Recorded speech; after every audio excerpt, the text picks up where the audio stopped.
Hello guys, welcome back to our channel. Episode ആരംഭിക്കുമ്പോൾ കാണിക്കുന്നത് ചെമ്പകമംഗലമാണ്. എന്നെയും വൈശാഖിനെയും ഇവിടെ നിന്ന് പോകാൻ സഹായിച്ചത് മീനാക്ഷിയാണെന്ന് മൈഥിലി പറയുമ്പോൾ ഇത് കേൾക്കുന്ന സാവിത്രി ദേഷ്യത്തോടെ മൈഥിലിയുടെ കർണക്കുറ്റിക്ക് നോക്കി ഒന്ന് കൊടുക്കുകയാണ്. ഇവളെ ചെമ്പകമംഗലത്തെ കുട്ടിയാണ്, കൂടാതെ എൻ്റെ ആങ്ങളയുടെ മോളും.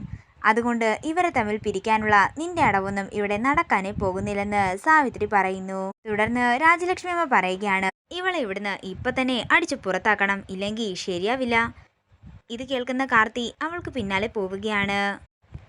എൻ്റെ മുത്തശ്ശി, ഞാൻ ഇവള് പറഞ്ഞതൊന്നും വിശ്വസിച്ചിട്ടില്ല.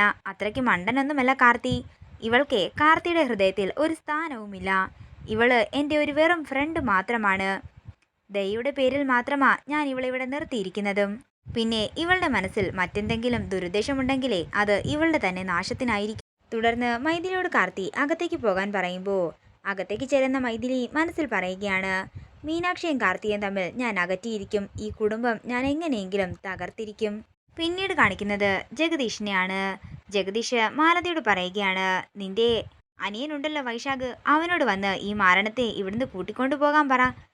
ഇവൾ ഇവിടുന്ന് പോവുകയാണെങ്കിൽ നീ ഇന്നേ വരെ ചെമ്പകമംഗലത്തുള്ളവരോട് ചെയ്ത എല്ലാ തെറ്റുകളും ഞാൻ നിന്നോട് ക്ഷമിക്കുന്നതായിരിക്കും. എത്രയും പെട്ടെന്ന് തന്നെ കാര്യങ്ങൾ നടത്തിയാൽ നിനക്ക് കൊള്ളാമെന്ന് പറഞ്ഞ് ജഗദീഷ് അവിടുന്ന് പോകുമ്പോൾ എന്തൊക്കെയോ മനസ്സിലുറപ്പിച്ച് നിൽക്കുകയാണ് മാലതി.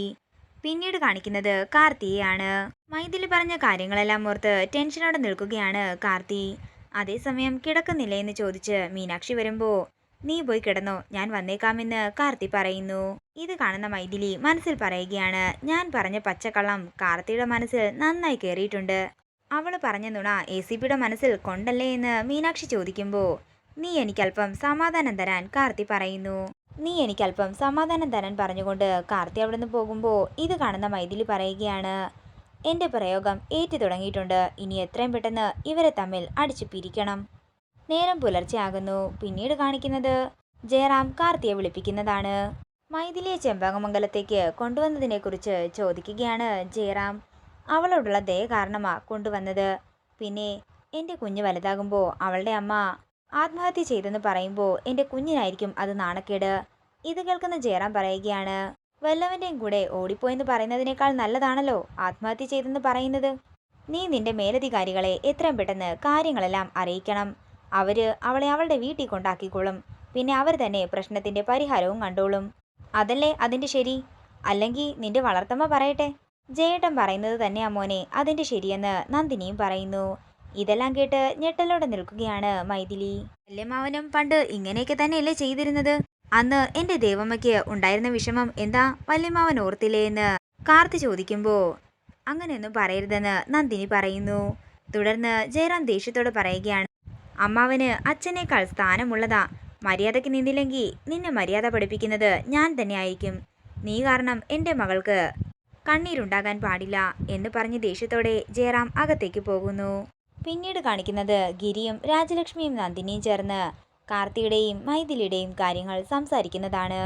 ഇലയ്ക്കും മുള്ളിനും കേടില്ലാതെ ഈ പ്രശ്നം പരിഹരിക്കണമെന്ന് ഗിരി പറയുന്നു.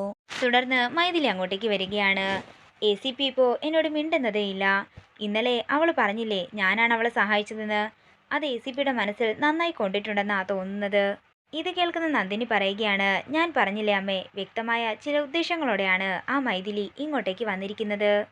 എൻ്റെയും ACPയുടെയും ജീവിതം തകർക്കാൻ വേണ്ടി തന്നെയാ അവൾ വന്നിരിക്കുന്നതെന്ന് മീനാക്ഷിയും വിഷമത്തോടെ പറയുകയാണ്.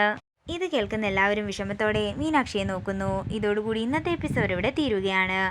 വീഡിയോ ഇഷ്ടമായെങ്കിൽ മറക്കാതെ ലൈക്ക് ചെയ്യുക, ഷെയർ ചെയ്യുക, കമൻറ്റ് ചെയ്യുക. കൂടുതൽ സീരിയൽ അപ്ഡേറ്റ്സിനായി മറക്കാതെ സബ്സ്ക്രൈബ് ചെയ്യുക.